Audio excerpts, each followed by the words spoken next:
Welcome into the DNVR Avalanche podcast presented by DraftKings Sportsbook, the number one rated sportsbook app out there. I'm your host, Rudo, joined by the dog man himself, Evan Rowell, and the man who can't handle that Evan is now a dog, AJ Hafley. Day 2 of training camp has wrapped. We got some interviews to talk about. We got the on-ice action to talk about as well. It should be illuminating for me as I couldn't make it down to the rink today. So I guess let's just start with you, AJ. What stood out right off the top? What's the number one thing that comes to mind from camp today? Well, the guys worked really hard today to the point where I think it's fair to say that they are dog tired. Hey. Real talk. I got to the intensity ramped up. The actual hockey things that took place today, it was real. Like they were running like real 5v5, 3v3 type stuff, where they got into it, and we actually got to see the training camp stuff. You know, we got to see guys who are competing for jobs, competing for pucks and board battles, and actual competition took place today. It was great. It was totally different feel. You like that a whole lot more than day one of everyone feeling it out and conditioning. Yeah, for sure. As far as interest, Evan, anything in particular your nose sniffed out at training camp today? How long are we letting this play out here?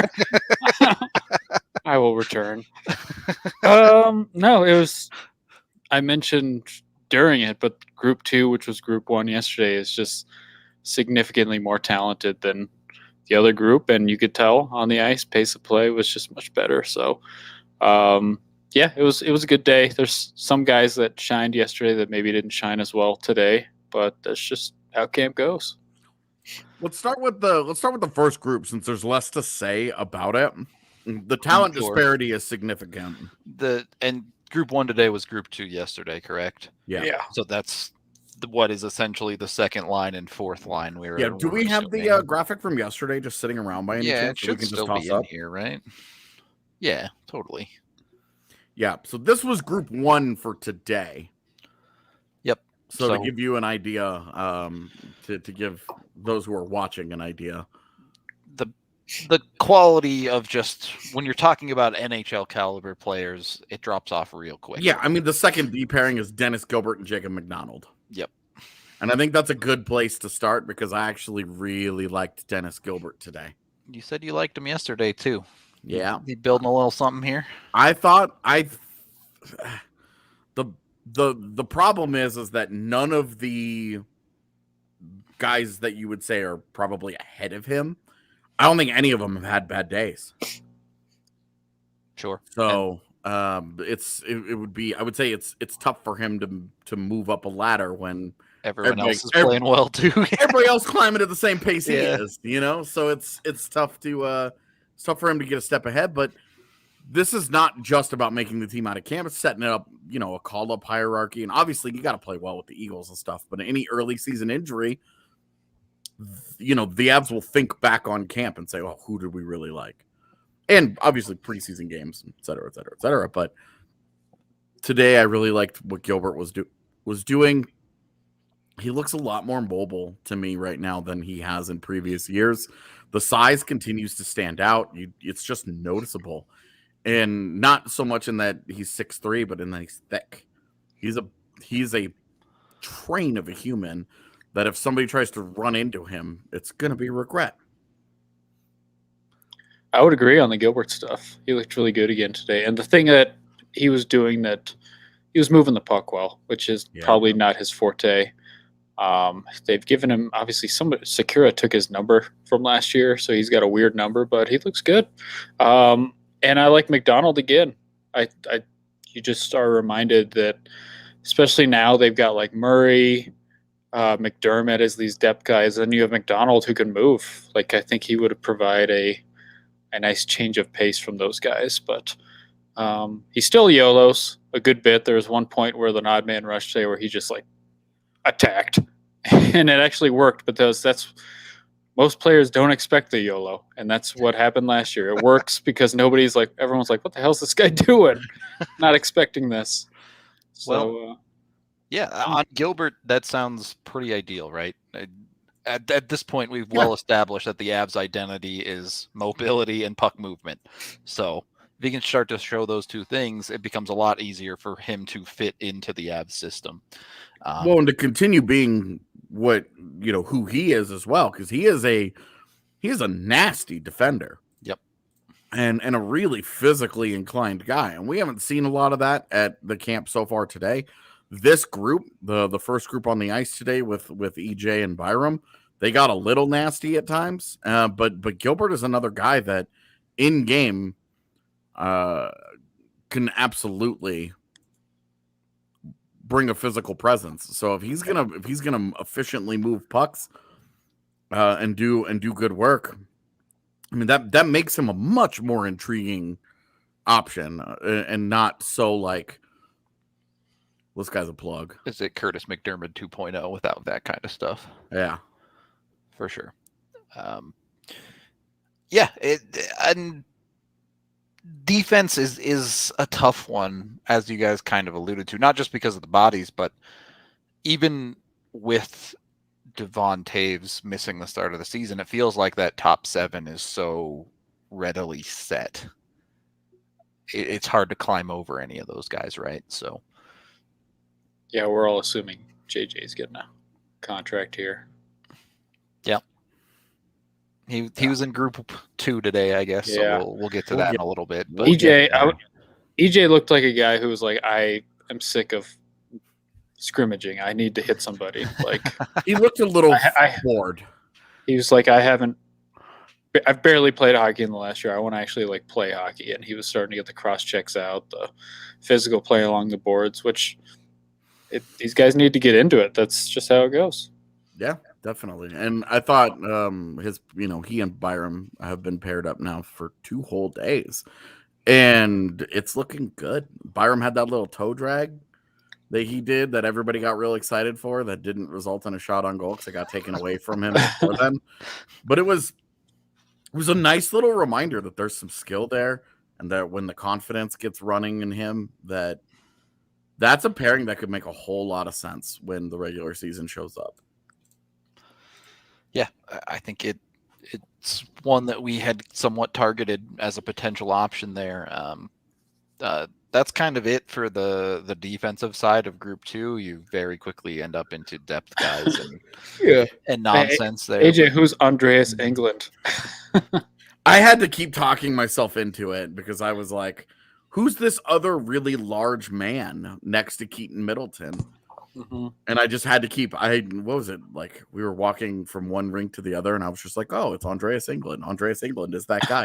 That guy is Andreas Englund," so that I could remember who it was. And guess what? It worked because now I know he was okay. Will it matter in 2 weeks? That is the question. Might not matter in like 5 days. Yeah, when is first cuts? Is it Monday? I would think there's going to be some guys that never play a preseason game. Right. Do they wait until after first game to make the cuts, or will they cut people before? I don't know. Game being on the road makes me think that they might go light on the first round of cuts. Yeah. Bring a bunch of bodies. Yeah, and send a bunch of the cut guys to Vegas for that game. Yeah. Well, you can watch that spectacle on NHL Network, so at least you got that going for you. Looking at the forwards in Group 1 a little bit, Evan, I saw you tweeted out Maltsev was significantly better today. So what'd you like there? He just looked more comfortable, especially with the puck on his stick.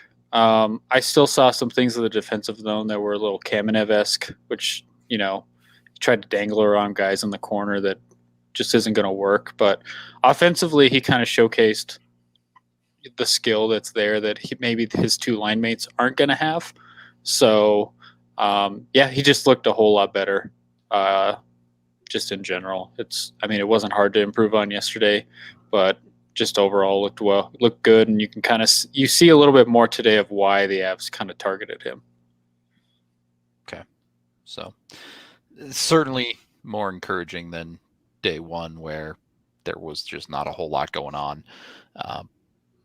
Obviously we're still only 2 days in, so there's no patterns forming or anything just yet, but you're not hitting any panic buttons with a bounce back day from Maltsev.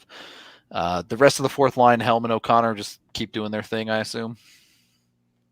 I don't think anything will ever change with those two guys. Those two seem pretty automatic, right? So easy enough. You got into the second line then.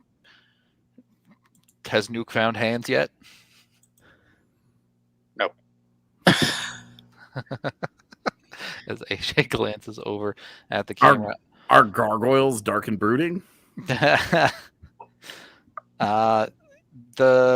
preseason games, by the way, the first one against Vegas will be on NHL Network. The Avs at Altitude will broadcast one game, the home game for Colorado against Vegas.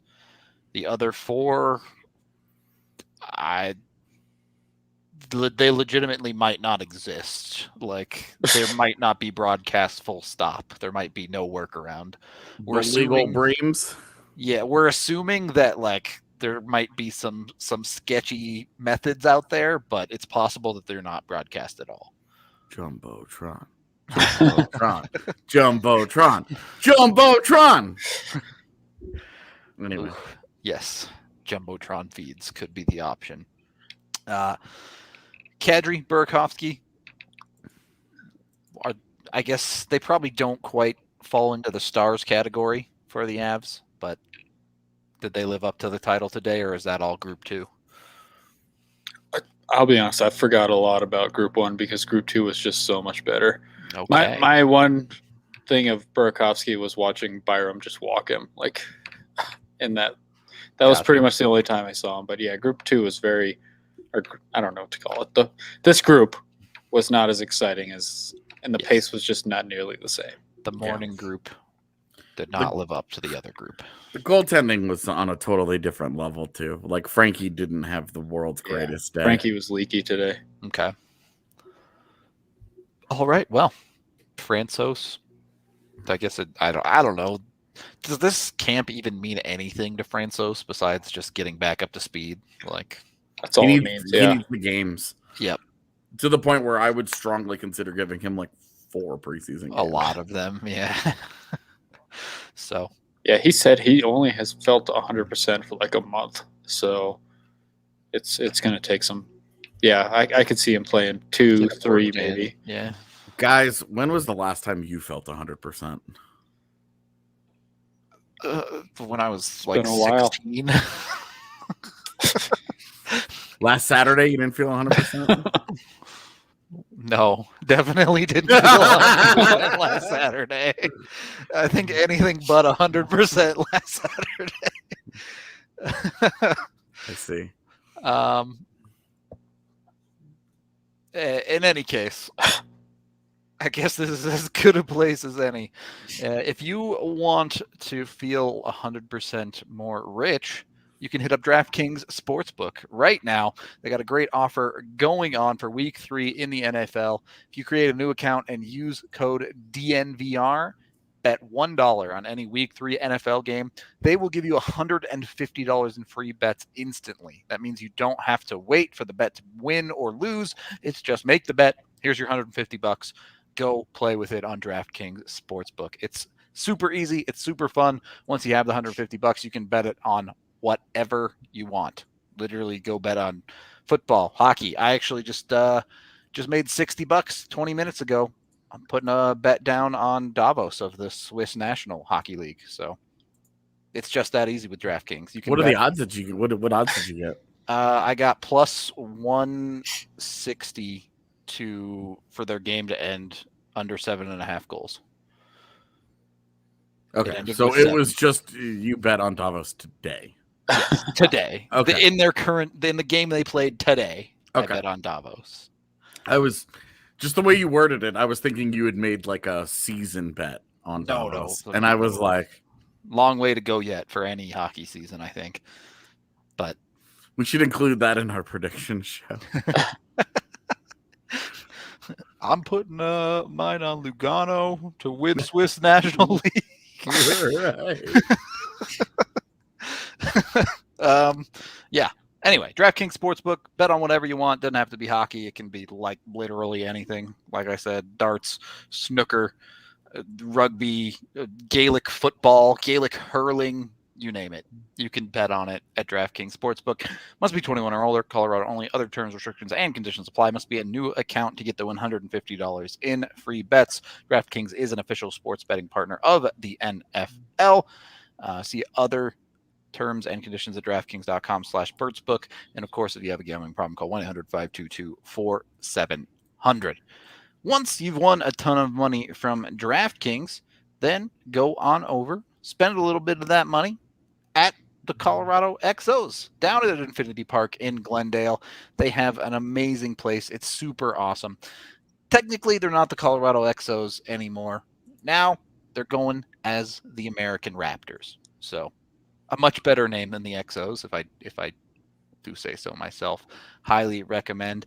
They're the newest team at Rugby Town, USA, and they're athletes who have competed at very high levels of other sports, including leagues like the NFL, the MLB, MLS, all those types of things. Now transferring over to rugby and competing there instead. So check them out. It's a super cool experiment. Last year they went 5-5. Pretty decent considering a lot of those guys had been playing rugby for less than a year, and that's a professional league. Probably only got room to improve from there. So check it out. You can check out Infinity Park at Glendale as well. They have a bunch of amazing events there every single weekend. For the rugby side of it, hit up Colton Strickler, our rugby reporter on Twitter. He does a weekly DNVR rugby podcast as well. And we do have watch-alongs down at the bar. Any excuse to go to the bar to watch any sport, just go do it. The bar is so sick. I'm so glad we're starting to get back in there again after a long off season. We just need to start getting a consistent push from the F1 crowd. Yeah, F1 crowd, get loud because we want to show up to the bar at 6 a.m. to watch. That needs to be our rallying cry. F1 crowd, get loud. Exactly. So that the bosses and the powers that be understand that we want to watch some F1 early in the morning on the weekends. Bam. Live the dream. Get down to the DNVR bar. Tell Darren he's got to open at 6 in the morning. And let's go. Also, if you're not going to come drink at the bar, then at least come to the tailgate on Sunday for the Broncos game. It's going to be totally wild. We are unfortunately sold out of party bus tickets. So you missed the bus, literally, on that one. Oh, the dog has spotted something. Someone's home. He's going to ride the party bus. So He's out. I missed the tickets to the bus. This shall not stand. Even if you don't take the bus, you can still go to the tailgate. It's $20 for all the beer and pizza you can drink and eat. So just that alone is worth it. Trust me, I've seen the stash. It's a lot of beer and it's going to be a lot of pizza. Come on down, have a great time at the Broncos game with the DNVR crew. It's going to be a total blast. Second period of the DNVR Avalanche podcast presented by DraftKings Sportsbook. Wasn't your merch supposed to get here today, AJ? Where's the hat? It's not here yet? It was here. Oh, you're just not revealing your secrets today? Sunday morning, my man. All right. No teaser. Do you know? Do you have a guess? I have a guess. What's your guess? Either Ferrari or McLaren. Okay. I'm curious why, but okay. You could not stop talking about the Donut Man on day one of camp. That was because they sent it to me. They sent there was a little girl. They were doing a live Q&A, and a little girl asked him if he liked eclairs. No, get no Checo love is allowed on my podcast. Agreed. Down with Checo. Yeah. Okay. Yeah, that's just Checo is Team Esteban. Yeah, I'm definitely Team Esteban of those two as well. But in any case, second period of the DNVR Avalanche podcast, presented by DraftKings Sportsbook. Let's just dive into Group 1 here, boys. Was it really that awesome? Yeah, all I know about Pierre is that his face is aerodynamic. And that's all I'm going to say. We can go on. I have no idea what you guys are talking about. Yeah, no, dude. No one. Does anyone actually like Mazepin? I don't know. Yeah, Putin might.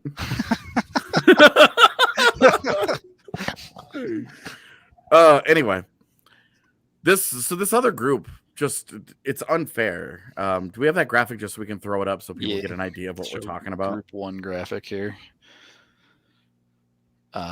Anyway, it's the top line for starters. We know. Yeah. Sure. So the top line today, every time that they scored, they made sure that everybody knew it. Selly hard. Sellied hard. To the point where they also demanded that everybody run the drill, one of their drills one extra time, because they didn't score on the last time and they wanted to score before they finished it up. And guess what? They scored. They scored. Yep. Sounds about right. Yeah, it was funny watching Bednar. The first group, he was very much like coaching. This is what you guys need. He stopped a drill completely because nobody was back checking the way he wanted to be the third man back. And second group, he didn't have to do any of that. Like he mentioned in his presser, each group did the exact same amount of drills, everything together. The afternoon group finished 18 minutes ahead of schedule because their pace was just so much better. Even with the top line making them do drills like extra times. Yep. So it was so funny to watch McKinnon go over and be like, "We're doing this again." No, keep going. I won't let you stop. Yeah. And then they scored, and it was like, oh, guess we're done here. Yeah. So beyond just more pace, look, we get it. The best players on the team are the best players on the team. Who else stood out in Group 1? I'll say it. Jack Johnson. I'm sorry. I didn't. This is not the life I want to live. But Jack Johnson looks good in camp. You know, one thing I will say about Jack Johnson is he's kind of squatty. Like he just looks like he's just like mashed into a tiny frame. Like there's a lot of him that just is like fitting inside of his stuff, and I'm like, okay, but he's moving around. That's your new Twitter handle. Yeah, that's it. He who loves Jack Johnson. I'm gonna change my profile name right now. AJ Banfully is gone. So no, but his mobility is fine. He doesn't look out of place even a little bit. He doesn't look out of place at all, getting up and down the ice in the drills. It's the complete opposite of Artem Anisimov. Yeah.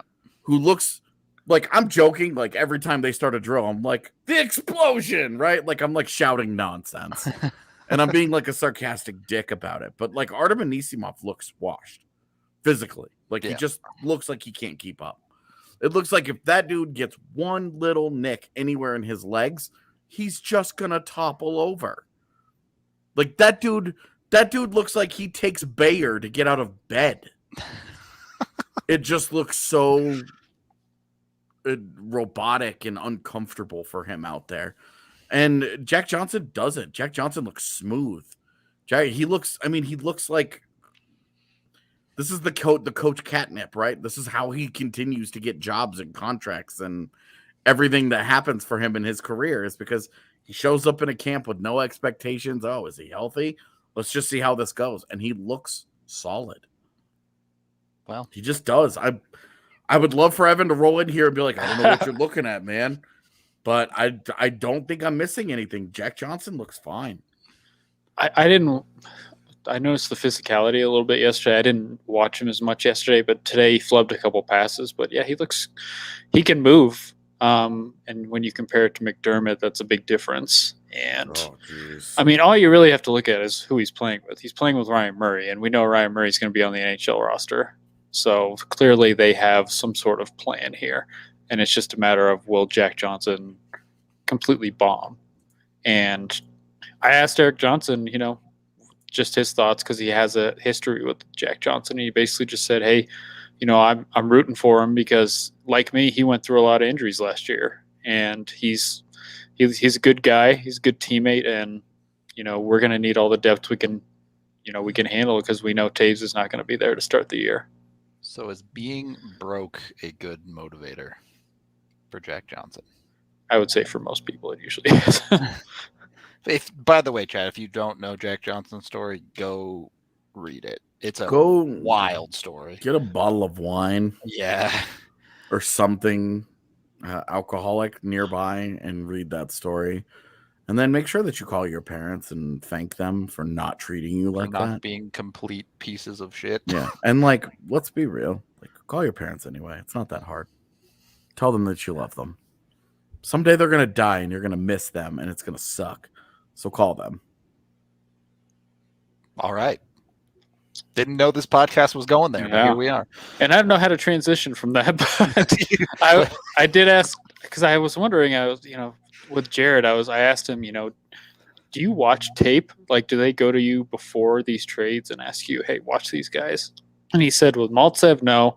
I watched him 2 or 3 games every shift after he was traded, but with the PTOs and the signings, it seems like they do reach out to him and say, hey, watch some tape on this guy, see if he can help. So obviously I think he's seen something with Johnson, and he didn't necessarily say it, but he mentioned Johnson before Anisimov, and I think that's kind of where we both agree who looks better. And I will say, I thought Anisimov looked a little bit better today. Yeah. Not having to do conditioning, by default should probably look better. Yeah, when they actually were going full speed drills, he does not look nearly as awful, but it was still noticeable when Martin Kautz looking at him are you coming? What's the deal? Natural transition. Yeah. I really liked Martin Kautz today. He had the one really bad flub. But other than that, I really, really liked what he did. I thought he was reading the ice really well in the drills that they were running, which involved defense and actual, people trying to stop you and decision making. And I really liked his processing, the way he got the puck and he already knew what he was doing with it. He had the one touch for a one-timer to a defenseman. He had another one where he grabbed it and he immediately threw it down low to try and get a tip from Anisimov in front. I don't know if they're going to make the NHL roster, but if they're in the AHL together, Sampo Ranta and Martin Kautz have clicked immediately. Gonna pop off. And those two dudes, we're talking about the NHL rosters forwards are probably pretty decided with their top 12. Yep. Are probably pretty locked in at this point. 13, 14 up for grabs type of thing. Yeah, but first call-ups and where these guys fit in and who the extra bodies might be, that stuff is still in doubt. And right now, I really like what I've seen in this camp out of both Sampo and Kautz. Yeah, Kautz just makes smart, quick decisions with the puck. All the time. He'll get the puck and then he'll one-touch it back. And that basically gives room back to the guy who passed it to him. So it's kind of the opposite. I still have the same issue with Sampo I had all along. There was a play today where he just holds on to the puck too long, and I don't know if he's just he doesn't necessarily have his head up as much, where he's trying to create plays with his feet, which is what you would want because the guy's a great skater for his size. But they would work well together because Kautz will get it back to him. That's just how it works. And there was one play where Sampo, I think it was Robert Hamilton, one of the random AHL guys, went in the corner with the puck and Sampo just blew him up. But yeah, both those guys look good. And obviously with the way that line is set up, like we discussed yesterday, those guys do seem first in line for the next call up. It feels like they're competing. It feels like they're competing for the 13th forward spot right now. It really does. And to the question here, Kautz a fourth-year pro in North America, so there was no real reason for him to go to dev camp. Yeah. He has NHL games under his belt, and a good camp for Martin Kautz probably goes a long way for him this year. If he positions himself as first call-up type of guy, he's absolutely someone you look at that gets into the lineup and finds a way to just take somebody's job. Well, if you remember last year, obviously he had that 9-game stint, and they're like, we're going to hold on to the CLC. Yeah. And then he came to camp last year, and Bednar was not super impressed with him. It was like the mini camp, and Bednar just didn't have much to say about him. So this stuff does matter. Well, and he threw him into the lineup early in the season. He was one of the very first call-ups. And it didn't go well. And he played poorly. And that was where the whole Martin Kaut isn't getting a real chance conversation started to build. But it was like, look, when you get in NHL games, that's your chance. Like Shane Bowers would straight do something illegal to get a game. Like like Shane Bowers looking at it like, I would love 15 games to prove I either belong or don't belong. And you're just sitting here talking about opportunity and stuff. That's Shane Bowers is just a different conversation. He's down there. He's got a long way to go. And again, I thought he looked good today. He and Jean-Luc Foudy need to be inseparable. I love them together. I was gonna say, so during the first session, I was like, why aren't they spreading out the talent more across these two? And now I'm like, okay, I see why. Because they want these guys like Bowers. Bowers won a head-to-head against McKinnon a lot today. And he was chasing him around, and he was holding his own. Like, he was doing the best he could. And that's why they're grouped out like this, because they want to see the Rantas, the Newhooks, the Kauts, Bowers, Foodies. They want to see these guys against McKinnon and Landeskog. Like, these are legit NHL players. How do you handle this pace? And they're doing a good job right now. And I didn't love Bowers with the puck as much today, but I just loved his defensive game. Dude, Bowers is so weird because I love the IQ and I love his commitment to the details and I love the defensive side of things. All of that feels so polished and so good. And that's usually the last thing to come for a player. And with Bowers, it's like it's there. It's been there. And it's just the puck skill and how high end is he and does he belong and is he strong enough and blah, blah. Like all those questions remain and will continue to remain. But I feel like this camp, even though we're not having a conversation about him breaking camp on the roster right now, like I feel like he's only helped himself through rookie camp, dev camp, all that stuff. And now a couple days of training camp. He might be way down on that roster, but I've liked the work he's put in. All right. Well, I mean, I think a lot of people have questions about polish, details, and their high end, right? So when you want to answer some of those questions in the bedroom, be sure to hit up Manscaped and get 20% off when you use code DNVR20. You can get the perfect package 4.0 and get free shipping as well. If you're paying attention to the details. If you want to polish your pole, like then if you're trying to get off the back foot because you're always on the defensive. Like, come on, man. You had 3 different ways to go in the side door on that one, bro. I'm disappointed in you, Rudo. I took them all.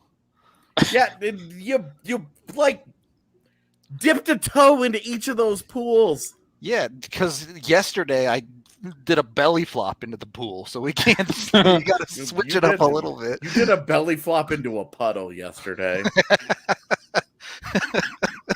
So you gotta be able to switch it up a little bit, but Manscaped has you covered, above the belt, below the belt, wherever you need. It's got you covered. Check them out. Get your shavers, whether it be for your privates or your beard or whatever deodorant. They got it all. Check out Manscaped.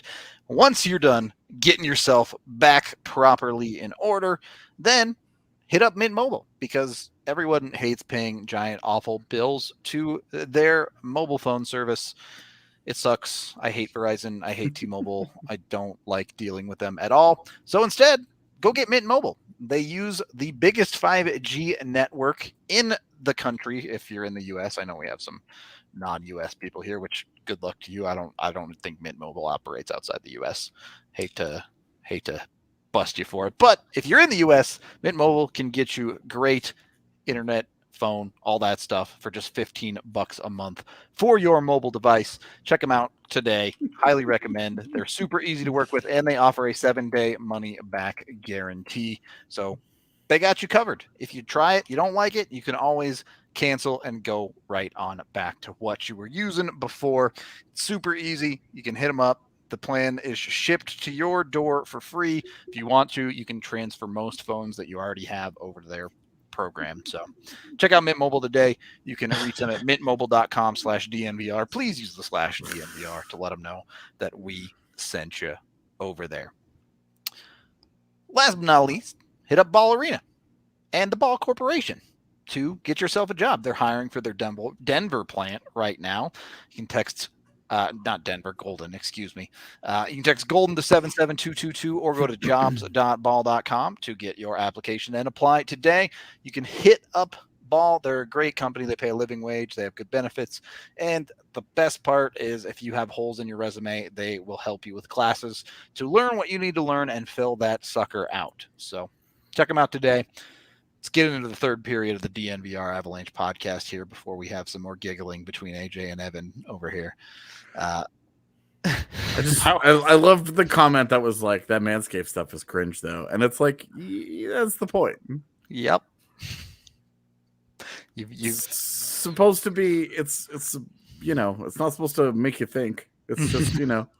It's very, very blunt. I guess in a way it's supposed to make you think about your junk and if you're taking care of it or not. There's no metaphors here. It's very to the point. Yeah, okay. This is not a thinly veiled suggestion. Shave your balls, people. Moving through the Avs lineup, should we be preparing ourselves for Alex Newhook as 3C? Let's get through training camp without making that change, because I think they probably want to see it in a game, right? You would think so. And then we'll go from there as cuts get made and they start to try different things out. But I think that's where it's headed. The only issue that I would have with this is that you need an answer that's better than Valerie Nichushkin.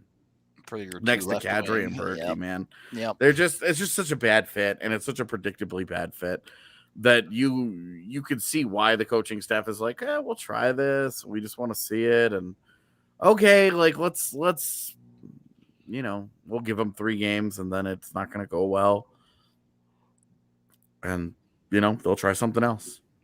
That's really the only thing is that it's fine that they're doing it, but everybody can kind of see that this ends quickly, right? With Nuke on the second line. And if a lot of people tried there, I think. Yeah, and if Nuke gets moved around off that second line, then you're probably shuffling all 3 of your bottom lines. If you're not going to just do, because what? You're going to try Comfer there, you're going to try Jost there, you're going to try Newhook there. Newhook makes the most sense long term. Stylistically, he'd be a good fit. But I think between what Bednar said today about a guy like Newhook, like, hey, he's got to prove it. That sounds like, hey, if he plays really well and he forces me to put him in the top 6, I will. But until that point, he's going to try some other stuff. Yeah, and just like Bowers, just like all these young guys, this is a test for Newhook playing against McKinnon defensively one-on-one. I once again, I liked him through rookie camp defensively, and I liked him again today. So I think they really are just trying to see. I think they just want him to be comfortable to start because he came in so late last year. They're like, okay, he's a center. Let's let him play center. This is where he's played his whole life. And then we can adjust from there. Once he gets comfortable, maybe we'll try him on the wing, and we'll just go from there. But he looked good. I'm not. He's flashing a little bit offensively, but I'm more impressed defensively. And honestly, that's probably what's going to earn him more ice time down the line. I fucking love you, Evan. What? I said I fucking love you. I also have really liked what he's done in his own zone more than anything else. Like, we know that the puck skill is there and that offensively, when they're rocking and rolling in a game, that he's going to be just fine in that zone. It's how much ice time is he really going to get based on what happens defensively. And he looks way more comfortable there. Like, compare him defensively to what Sampo looks like defensively. And you're talking about a guy that, hey, here's a guy that should absolutely, no questions asked, be on your NHL roster and in your lineup on night 1. Somewhere. Debatable and arguable where, but somewhere. And then with Sampo, it's like, but you love what you're seeing offensively, and you love the skating and the size and the mentality he's playing with. But there's a real part of his game there that is still very much in need of real development. And that's not a question as much with Newhook, where I've been impressed with his commitment defensively so far. And not just commitment, but execution. You could be as committed as you want to something, but if you're bad at it, you're bad at it, right? I think he's doing a good job there. I really like it. I like the work in his own zone so far. I want to see it in a game, of course, but so far. A real game, not a prospect game. A lot of positivity today. Is there, we don't want to put anyone down too much, but is there anyone you wanted to see more out of today? Francouz. Yeah. Yeah. I didn't notice the goalies other than those rush drills they were doing with no defensemen. They were all getting torched on that second group, but not much to say there. I'm trying to think if there's anyone that was disappointing. If he's coming up with someone that might have let him down today. I will say I thought Darcy Kemper looked like the shit today. And they were doing 5-on-0 drills where they're all getting rocked, but when they were actually doing hockey related things and guys were making decisions and they were trying to score goals and stuff, he was reading the play. He looks like Godzilla in pads. He's so big. I don't know if he has a nickname or like a brand already established, but he looks like Godzilla in goalie pads. Like, he's a big dude. And he looks awesome. Yeah, we've been used. Groupie's a small guy. We're not used to such a monster in net. Yeah, I mean, Groupie get pucks, go flying by his ear. That's not going to happen anymore because that's now Kemper's shoulder. He's so big, man. He's so big. Well, I'll go. I guess somewhat disappointment, but. I'll stick with the goalies. Is that I thought it was interesting during those last 30 minutes. It was a lot of board work, battle work, 3-on-3 stuff in the zone, and then ultimately became 5-on-5. That they had Minor in that net because there just weren't a lot of shots they were getting through, like just too good a play outside. But they had Annunen and Kemper down at the other one, Parkilla, and it's just like you can see that Annunen is the chosen one. Like he's getting the treatment that they're like, okay, we have something here. We need to work with this. Bro, you can already see the Star Wars meme in 2 years when they trade him at a deadline for another failed goaltender prospect. You can already see you were the chosen one, and it's like his little chubby cheeks. No, they seriously are giving him that kind of treatment. They really are. Mm-hmm. And as far as disappointment, I talk about Newhook flashing offensively is there was one play where it was him and Comfort on a 2-on-2 in the corner, and he chipped it.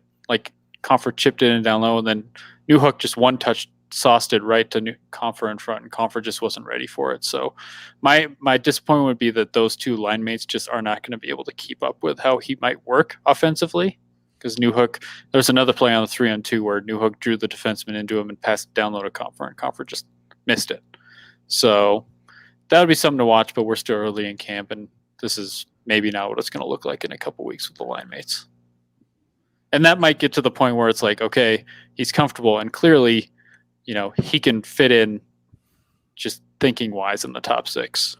He needs to be playing with better players. Well, just it's really easy to just say, okay, well, that kind of playmaking, that kind of reading of the ice and getting guys over. Or getting guys open just by drawing in defenders, it's really easy to imagine what he looks like with 2 30-goal guys next to him, right? In Kadri and Burakovsky, right? I'm not crazy. This seems like simple math there. It also seems kind of like, hey, maybe if you ever were going to break up the top line, you throw a Landeskog onto that Kadri and Burakovsky line and Newhook up there next to Mikko and Mac and see because he'll keep up. He can play make, and you're going to lose a little bit in the defensive zone because as much as we might have liked Newhook defensively so far, it's not going to look the same as Landeskog. But offensively, it could be really interesting. So if he continues, if Newhook continues to create like that and to shine bright like that level of a diamond, then I don't think that there should be a limit on the willingness to move him up into the lineup. Okay. Yeah. So my prediction is 9 shutouts. All right. There's a very specific number. I bet you could get crazy odds for that on DraftKings. In any case, what are your expectations for the next few days of camp? Obviously, they have Sunday off, but Saturday and Monday, are we going to start to see things like special teams installation? Do you expect a lot more systems work? Yeah, Monday. I fully expect Monday special teams day. Okay. I think tomorrow might be more of the same. Maybe with more. They didn't do conditioning today. I think tomorrow will be the circle conditioning that they always do. You really think that they would wait for the Saturday? They don't care where they're gonna. I'm just saying, like, somebody in that room is like, well, what about the fans, right? Now, whether or not they pay attention to that, who knows? But I don't know. I think we're gonna see a little more. I think we're gonna inch our way towards more scrimmagey type stuff tomorrow. Yeah, they kind of did a little bit of that. Yeah. Today. And I wonder if tomorrow, if we get into that half ice stuff that they love to do so Their much. little blue line to blue line 2-on-2. That's always fun. Yeah. Yep. Exactly. Yeah. I got to say, Bednar seems very impressed with Justin Barron. And he's impressed with him defensively. Oh! I totally forgot all about him, but yes, I pointed out to Dario today that do I love what Justin Barron is doing with the puck. Well, he loves him defensively. That's what he was mentioning. So it's like, we'll disagree there, but I love what he's doing with the puck. I love what he's doing with the puck. It looks really good. Yeah, because we've talked about how depth on defense isn't that great, but the one thing Barron is that these other guys aren't is he's a right shot. So that could give him a heads up on some of these other guys. Yeah. All right. So any final thoughts beyond Barron from either of you?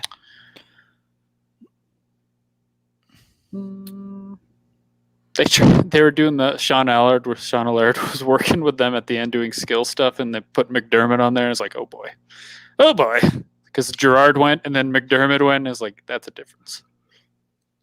All right, that's my final thought. All right, he looks way better than Cody France. My final thought is go catch Evan on the Halo Infinite beta after this podcast. I'm not gonna be able to do it afterwards, but I did. I feel so good. Catch me D2 Remastered this weekend. AJ on D2 Resurrected. Resurrected. My bad. Resurrected. Yes. Welcome back, EJ. Yeah, EJ's shit. He did talk today, and he was good. Yeah, Makar is still in the. He'll be in the non-contact. I think in all of camp. I wouldn't until they get rid of these AHL guys. Yeah. Anyway, we're going to get out of here for the day. Thank you, everyone, for watching, listening, however you consume. I believe we will be live tomorrow after camp. So come hang out again. We'll tell you what we saw, all of that fun stuff. I'll be back at the rink like normal. So should be another fun one tomorrow.